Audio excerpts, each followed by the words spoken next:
नमस्कार। एक सवाल है, क्या राहुल गांधी अरविंद केजरीवाल से डरते हैं या क्या कांग्रेस पार्टी आम आदमी पार्टी से डरती है?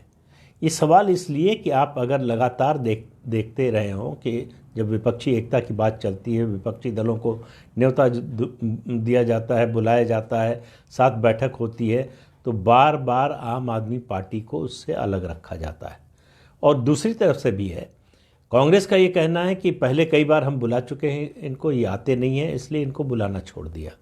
अभी ताज़ा जो मामला है वो ये है कि कांग्रेस के राष्ट्रीय अध्यक्ष मल्लिकार्जुन खड़गे ने 21 गैर भाजपा पार्टियों को न्योता भेजा है।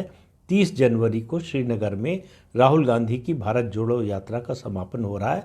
उस अवसर पर जो रैली होगी, समारोह होगा, उसमें आने के लिए निमंत्रण भेजा है। अब कांग्रेस पार्टी इस भारत जोड़ो यात्रा के बारे में जो कुछ भी कहती रही हो, जो भी उसका मकसद रहा हो, लेकिन एक बात बड़ी स्पष्ट है कि कांग्रेस पार्टी को ये उम्मीद है, अब भी उम्मीद है कि इसकी वजह से, इस भारत जोड़ो यात्रा में जो राहुल गांधी को समर्थन मिल रहा है, उसकी वजह से विपक्षी पार्टियां कांग्रेस के साथ आने को तैयार होंगी और सबसे बड़ी बात, राहुल गांधी का नेतृत्व स्वीकार करने के लिए तैयार हो जाएंगी। क्या ऐसा होगा? 30 तारीख को उसकी एक झलक मिलेगी, उसका एक मोटा जो है अंदाज़ा लगेगा। अभी जो निमंत्रण गए हैं उसमें देखिए, पहला रिएक्शन आया उद्धव ठाकरे की शिवसेना से। संजय राउत ने कहा कि उनका शिवसेना का जो श्रीनगर के पदाधिकारी हैं वो शामिल होंगे। यानी जब महाराष्ट्र में भारत जोड़ो यात्रा आई तब भी उद्धव ठाकरे शामिल नहीं हुए, आदित्य ठाकरे को भेजा। एनसीपी से शरद पवार नहीं गए, अजीत पवार नहीं गए, सुप्रिया सुले गई। अब कहा जा रहा है कि वहाँ श्रीनगर इकाई, और श्रीनगर में शिवसेना का कोई मतलब है नहीं। कहने भर को केवल जो है वो पैड बनवा कर, जो है छपवा कर बांट दिए गए हैं पदाधिकारी, उसके अलावा उसका कोई अस्तित्व है नहीं। एक बात, लेकिन आम आदमी पार्टी को इस बार इन्विटेशन ही नहीं गया है, बुलाया ही नहीं गया।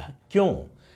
राहुल गांधी और अरविंद केजरीवाल दोनों अपने को प्रधानमंत्री नरेंद्र मोदी का चैलेंजर समझते हैं।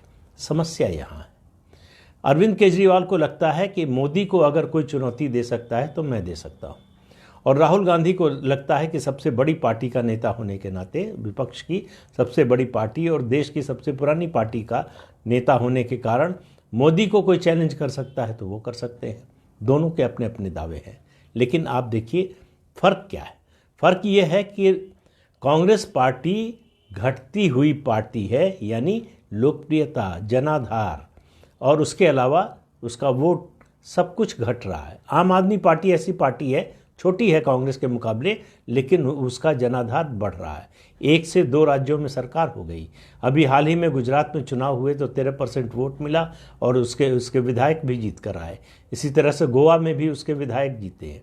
तो कुल मिलाकर आम आदमी पार्टी एक बढ़ती हुई पार्टी है, जिससे खतरा अगर किसी पार्टी को है तो वो है कांग्रेस पार्टी। अब आप कहेंगे कोई पार्टी बढ़ रही है तो केवल कांग्रेस को ही क्यों खतरा है? क्योंकि जहां जहां कांग्रेस कमज़ोर हो रही है वहीं आम आदमी पार्टी सफल हो रही। दिल्ली उसका पहला उदाहरण था, पंजाब सबसे ताज़ा उदाहरण है, और गुजरात जिस तरह से आम आदमी पार्टी ने अपनी जगह बनाई है और कांग्रेस जिस तेज़ी से गिरी है, खासतौर से इस चुनाव में, उसको देखते हुए कोई आश्चर्य नहीं है कि आने वाले समय में गुजरात में आम आदमी पार्टी कांग्रेस को नंबर 2 की पार्टी के स्थान से हटा दे।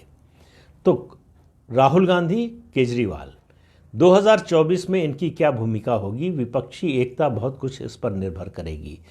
केजरीवाल को अलग करके विपक्षी एकता की बात मैं इसलिए कह रहा हूं कि केजरीवाल की पार्टी अकेली, आम आदमी पार्टी अकेली पार्टी है, क्षेत्रीय पार्टी, जिसकी 1 से अधिक राज्यों में सरकार है, और कोई रीजनल पार्टी ऐसी नहीं है देश में जिसकी 1 से ज़्यादा स्टेट्स में सरकार हो। तो इसलिए कांग्रेस के बाद अगर किसी को मल्टी स्टेट पार्टी, हालांकि मल्टी स्टेट पार्टी कहना अभी थोड़ा जल्दबाजी है आम आदमी पार्टी के लिए, इसके बावजूद कोई मल्टी स्टेट पार्टी बनती हुई दिख रही है तो वो आम आदमी पार्टी है। तो जो विपक्षी एकता की ये कोशिश हो रही है, मुझे लगता है पहले ही समाजवादी पार्टी, बहुजन समाज पार्टी मना कर चुके हैं। अभी तक जो साथ हैं। आरजेडी का कोई बड़ा नेता यानी तेजस्वी भारत जोड़ो यात्रा में शामिल नहीं हुए, नीतीश कुमार शामिल नहीं हुए, कांग्रेस के बड़े पैरोकार हैं आजकल।